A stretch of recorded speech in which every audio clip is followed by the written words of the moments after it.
Hello everyone, once again I welcome all of you to my YouTube channel. Sir Abhishek Barman. Today is splitting of sentences part 2, split on complex sentence. Split কি, কত প্রকার, কি কিভাবে যুক্তিপূর্ণভাবে আমরা split করব, আর বিস্তারিত class আমরা শুরু করেছিলাম পার্ট 1 এ। আজ পার্ট 2 আমরা স্প্লিট মানে কি শিখেছিলাম, বড় সেন্টেন্সকে কিভাবে যুক্তিপূর্ণভাবে ছোট ছোট সিম্পল সেন্টেন্সে ভাগ করব, এই নিয়ে আমাদের ক্লাস শুরু হয়েছিল। আজ পার্ট 2 অন কমপ্লেক্স সেন্টেন্স। চলো দেখে নিচ্ছি। প্রথম কমপ্লেক্স সেন্টেন্সে আমরা যদি রিড করতে যাই, সর্বপ্রথম আমাদের জানা দরকার কমপ্লেক্স সেন্টেন্সটা কি। কি complex sentence? A sentence which consists of one principal clause and one or more than one subordinate clause or clauses is called complex sentence। তার মানে কমপ্লেক্স সেন্টেন্সটা কি? একটা সেন্টেন্স বা বাক্য যার মধ্যে একটি প্রিন্সিপাল ক্লজকে থাকতেই হবে এবং তারই অধীনে একটি বা তার বেশি সাব ক্লজ বা সাবঅর্ডিনেট ক্লজকে থাকতেই হবে। এই সমস্ত সেন্টেন্সকে বলছি আমরা কমপ্লেক্স সেন্টেন্স। বেশ, একটা এক্সাম্পল দেখে নিই। দেখো, this is a boy who stood first in the class. এটা হচ্ছে কমপ্লেক্স সেন্টেন্স। কেন কেন আমরা দেখতে পাবো এই সেন্টেন্সের মধ্যে দুটো পার্ট, একটা হচ্ছে দিস ইজ আ বয়, আর একটা পার্ট কি, হু stood first in the class. তো এটাকে কমপ্লেক্স সেন্টেন্স কেন বলছি দেখো, তোমাদের দেখাচ্ছি। দেখো, দিস ইজ আ বয়, এটা হচ্ছে প্রিন্সিপাল ক্লজ, আর who stood first in the class এটা হচ্ছে সাবঅর্ডিনেট ক্লজ। তাহলে এটাই তো বলেছিলাম, a sentence must contain a principal clause and one or more than one subordinate clause or clauses are there in a sentence, and that sentence is called complex sentence। ব্যাস, ওর complex sentence আমরা জেনে গেলাম। Principal clause থাকবে, subordinate clause থাকবে। এর আগে আমরা শিখেছিলাম, যারা দেখোনি কমপ্লেক্স সেন্টেন্সের ক্লাস আমার ডিটেইল দেওয়া আছে, আমি লিংক দেখে দিব, তোমরা দেখে নেবে। আজ আমরা দেখব এই যে কমপ্লেক্স সেন্টেন্সকে আমরা কিভাবে স্প্লিট করব। দেখো, আমি কেন ক্লজ আলাদা আলাদা করে দিচ্ছি তোমাদের, যাতে দেখতে বুঝতে খুব সুবিধা হয়। আর এই কমপ্লেক্স সেন্টেন্স মানে স্প্লিট শিখতে গিয়ে আমাদের ক্লজটাও একটা রিভিশন হয়ে যাবে। দেখো, প্রথম আসে কমপ্লেক্স সেন্টেন্স মানে কি কি দিয়ে তৈরি হয়, নাউন ক্লজ, অ্যাডজেক্টিভ ক্লজ আর অ্যাডভার্বিয়াল ক্লজ দিয়ে। তাহলে আমাদের নাউন ক্লজ দিয়ে করব। নাউন ক্লজের ক্লাস যারা দেখোনি, দেখে নেবে আমার এই আজকে আমি ডেসক্রিপশন বক্সে দিয়ে দেবো, লিংক দিয়ে দেবো। বিস্তারিত ক্লাস আছে, খুব সাইন্টিফিক ভাবে দেওয়া। দেখো, নাউন ক্লজ মানে একটা সাবঅর্ডিনেট ক্লজ যা কাজ করবে নাউনের মতন। এই নাউন ক্লজকে আমরা কিভাবে কমপ্লেক্স সেন্টেন্স করব দেখাচ্ছি তোমাদের। দেখো, we know that RG Kar is a famous hospital. ভালো কথা, RG Kar is a famous hospital, এটা একটা কমপ্লেক্স সেন্টেন্স। কি দিয়ে করা আছে না, এটা নাউন ক্লজ দিয়ে করা আছে। আমরা এই নাউন ক্লজটাকে বা নাউন ক্লজ দিয়ে কমপ্লেক্স সেন্টেন্স করা আছে, এটাকে কিভাবে স্প্লিট করবো দেখো। দেখো, এবারে আমরা কি করব, প্রথম প্রিন্সিপাল ক্লজ প্লাস সাবঅর্ডিনেট ক্লজটা আমরা আইডেন্টিফাই করব। উই নো, এটা হচ্ছে প্রিন্সিপাল ক্লজ।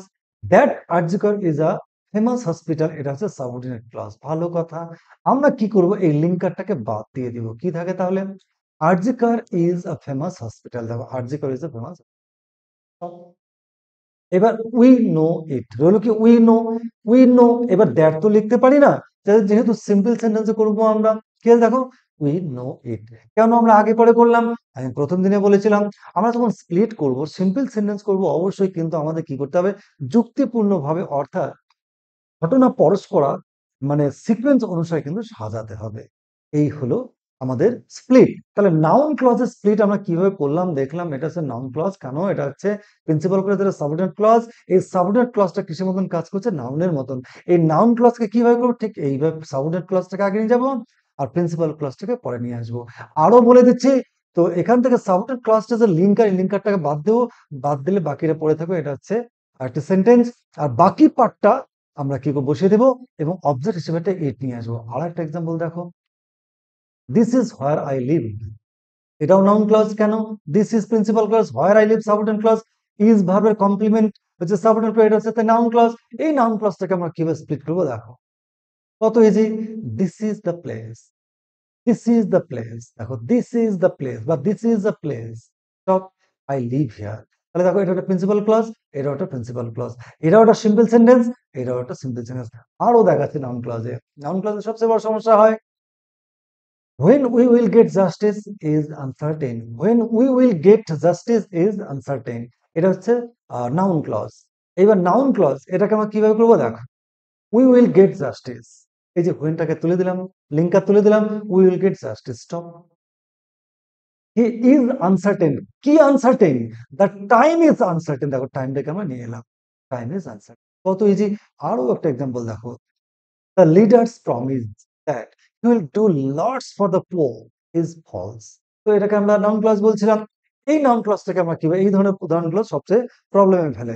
দেখো তোমরা, দেখো কি হলো, the leader will do lots for the poor, লিডারটি বা নেতাটি গরিব মানুষদের জন্য প্রচুর করবেন, he promises it, আর এই জিনিসটা সে প্রমিস করেছে, আর it is a false promise, এই যে প্রমিসটা করলো এটা হচ্ছে পুরোটাই মিথ্যা। তাহলে দেখো আমরা কোনটা কখন বসাবো, আমরা অবশ্যই টোটাল সেন্টেন্সের মাদার সেন্টেন্সের অর্থটা দেখবো, দেখে নিয়ে ঘটনা পরস্পর আমরা সাজিয়ে দেব, এটা আমাদের করতে হবে। কিভাবে সাজালাম দেখো, the leader will, the leader will do lots for the poor, ব্যাস স্টপ।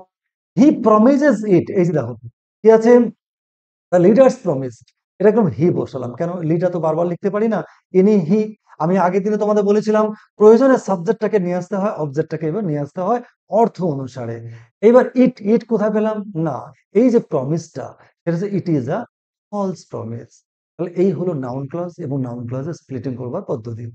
এবার আমি তোমাদের দেখাবো অ্যাডজেক্টিভ ক্লজ দিয়ে আমরা কিভাবে অ্যাডজেক্টিভ ক্লজকে কিভাবে আমরা স্প্লিট করব। তো এবার অ্যাডজেক্টিভ ক্লজটা কি, একটা সাবঅর্ডিনেট ক্লজ যা কাজ করে অ্যাডজেক্টিভের মতন, অর্থাৎ একটা সাবঅর্ডিনেট তার নাউনকে কোয়ালিফাই করবে, এরও ক্লাস আমাদের সুন্দরভাবে দেওয়া আছে, দেখে নেবেন। দেখো এই অ্যাডজেক্টিভ ক্লজটা দেখে নিচ্ছি। The name of my student is Soumyadip Saha, the name of my student is Soumyadip who reads in RG Kar hospital in Kolkata. এটা একটা কমপ্লেক্স সেন্টেন্স, কেন, একটা এটা হচ্ছে the name of a student Soumyadip Saha, এটা হচ্ছে principal clause, who reads in RG Kar hospital এটা হচ্ছে সাবঅর্ডিনেট ক্লজ, তাহলে কমপ্লেক্স সেন্টেন্স। এই যে সাবঅর্ডিনেট ক্লজ এটাকে বলছে আমরা অ্যাডজেক্টিভ ক্লজ, কেন না, এই যে হু রিডস ইন আরজিকার হসপিটাল এটা কাকে কোয়ালিফাই করছে, সৌম্যদীপকে, সৌম্যদীপ কোন পার্সন, নাউন, নাউনকে কোয়ালিফাই করছে তাই অ্যাডজেক্টিভ, আর এই ক্লজটা অ্যাডজেক্টিভের মতন কাজ করছে তাই অ্যাডজেক্টিভ, আমরা অ্যাডজেক্টিভ ক্লজ বলছি। এবার আমরা এটাকে স্প্লিট কিভাবে করবো দেখে নিচ্ছি।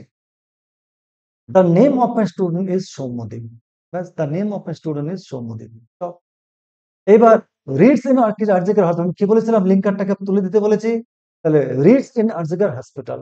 এবার সাবজেক্টটা কি করব, সাবজেক্ট অবশ্যই সেন্টেন্সটা আমরা মাদার সেন্টেন্সটা দেখে সাবজেক্টটা কে, না কে পড়ে আরজিকার হসপিটালে, না সৌম্যদীপ, আবার সৌম্যদীপ লিখবো না তারপরে ই লিখলাম, হি লিখলাম, ব্যাস কত ইজি।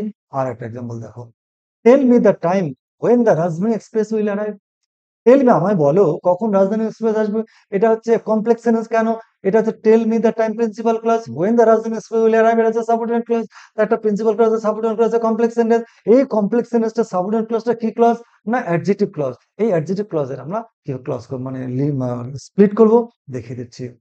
দেখো, the Rajdhani express will arrive, the Rajdhani express will arrive, stop. Tell me the time, দেখো কত ইজি হয়ে গেল। এই হলো অ্যাডজেক্টিভ ক্লজ থেকে আমরা কিভাবে স্প্লিট করবো, খুব ইজি, একদম একটুখানি প্র্যাকটিস করলে হয়ে যাবে। এবার last one, split on adverbial clause, অর্থাৎ তো অ্যাডভার্বিয়াল ক্লজটা কি এটা জানা আমাদের দরকার। অ্যাডভার্বিয়াল ক্লজ হচ্ছে একটা সাবঅর্ডিনেট ক্লজ যা কাজ করে অ্যাডভার্বের মতন, অর্থাৎ প্রিন্সিপাল ক্লজের ক্লজকে কি কিভাবে করবে, মডিফাই করবে, কোনো অ্যাডজেক্টিভ বা ভার্বকে মডিফাই করবে, যে সাবঅর্ডিনেট ক্লজ তাকে বলছি আমরা অ্যাডভার্বিয়াল ক্লজ। এই অ্যাডভার্বিয়াল ক্লজের আমরা স্প্লিট করবো কেমন করে দেখে নিচ্ছি। The boy is strong in will, so he achieved a great success in his life. এটা হচ্ছে কমপ্লেক্স সেন্টেন্স, কেন, the boy is strong in will এটা principal clause, so he achieved a great success in his life এটা হচ্ছে subordinate clause. তো একটা principal clause একটা subordinate clause আছে, অবশ্যই সেটা কি কমপ্লেক্স সেন্টেন্স। এইবার এই যে so he achieved a great success, এই সাবঅর্ডিনেট ক্লজটাকে বলছি আমরা adverbial clause, because this clause modify the the will. তাহলে আমরা কোন যে ক্লজ কোন অ্যাডজেক্টিভ বা অ্যাডভার্বকে মডিফাই করে তাকে আমরা অ্যাডভার্বিয়াল ক্লজ, এই অ্যাডভার্বিয়াল ক্লজের স্প্লিট আমরা করবো, দেখো কত ইজি, সবচেয়ে সহজ। The boy is strong in will, the boy is strong in will, ছেলেটি ইচ্ছা শক্তি প্রবল। এইবার তো he achieved a great success in life, সেখান থেকে লিঙ্কারটা বাদ দিয়ে দিলাম, রইল কি, he achieved a great success in his life, so easy, so easy. Number 2, আরেকটা কেমন দেখি, although the students want justice, the authority remains indifferent. সারা পশ্চিমবঙ্গ, সারা ভারতবর্ষ, সারা পৃথিবীব্যাপী একটা আরজিকর হসপিটালের ঘটনা নিয়ে জাস্টিস প্রার্থনা করছে। তো although the students want justice, স্টুডেন্টসরা জাস্টিস চাইছে, the authority remains indifferent, কিন্তু কর্তৃপক্ষ রয়েছে উদাসীন। এবারে এটা হচ্ছে অ্যাডভার্বিয়াল ক্লজ। কেন? আমরা দেখতেই পাচ্ছি এই যে ইনডিফারেন্ট টাকে মডিফাই করছে বা রিমেইনস ভার্বকে মডিফাই করছে, তাহলে অ্যাডভার্বিয়াল ক্লজ। এই অ্যাডভার্বিয়াল ক্লজটাকে আমরা কিভাবে স্প্লিট করব দেখিয়ে দিচ্ছি। দ্য স্টুডেন্টস দেখো, দ্য স্টুডেন্টস ওয়ান্ট জাস্টিস দেখো, the the students want justice কেন? এই যে লিঙ্কারটা তুলে দিলাম, অলদো হচ্ছে লিঙ্কার, তাহলে the students want justice, the students want justice, stop. রইল কি? The authority remains indifferent, the authority remains indifferent. কত ইজি দেখো। তাহলে দেখো আমরা কি করলাম, প্রথম দিন শিখলাম স্প্লিট কি, কত কি কি সিম্পল সেন্টেন্স কে আমরা কিভাবে স্প্লিট করবো দেখে নিয়েছি। আজ আমরা দেখলাম কত সুন্দর করে কমপ্লেক্স সেন্টেন্স কি, কমপ্লেক্স সেন্টেন্সের যে ক্লজ গুলো সেটা আমি সংক্ষেপে আলোচনা করলাম, এবং নাউন ক্লজ, অ্যাডজেক্টিভ, অ্যাডভার্ব, তিনটা ক্লজের কিভাবে সায়েন্টিফিক ভাবে আমরা স্প্লিট করতে পারি। এইভাবে যদি কেউ প্র্যাকটিস করে, আমি কথা দিচ্ছি তোমাদের যে কোনো কম্পিটিটিভ পরীক্ষায়, যে ক্লাসে, যে কোনো পরীক্ষাতে একটা সিঙ্গেল মিস্টেক তোমাদের হবে না, এবং অপশন দেখা মাত্র নিমেষের মতন একদম তোমাদের উত্তর হয়ে যাবে। নেক্সট দিন এই যে স্প্লিটের last class, part 3, split on compound sentence, অর্থাৎ কম্পাউন্ড সেন্টেন্সের উপরে যে আমরা স্প্লিট কিভাবে করব সেটাকে খুব সায়েন্টিফিক ভাবে তোমাদের প্রত্যেকটা লিঙ্কার দিয়ে, এই যে কম্পাউন্ড সেন্টেন্স কি, কত প্রকার, কি কি, এবং তার যা চারটা ভাগ ডিফাইন করে নিয়ে তারপরে তার স্প্লিটিং দেখাবো। তাহলে একসঙ্গে আমার কি হচ্ছে, ক্লজ আলোচনা হচ্ছে, কমপ্লেক্স সেন্টেন্স আলোচনা হচ্ছে, মানে কম্পাউন্ড সেন্টেন্স আলোচনা হবে, এবং স্প্লিট আলোচনা হবে। নেক্সট দিন ঠিক রবিবার রাত 8টা। Good bye.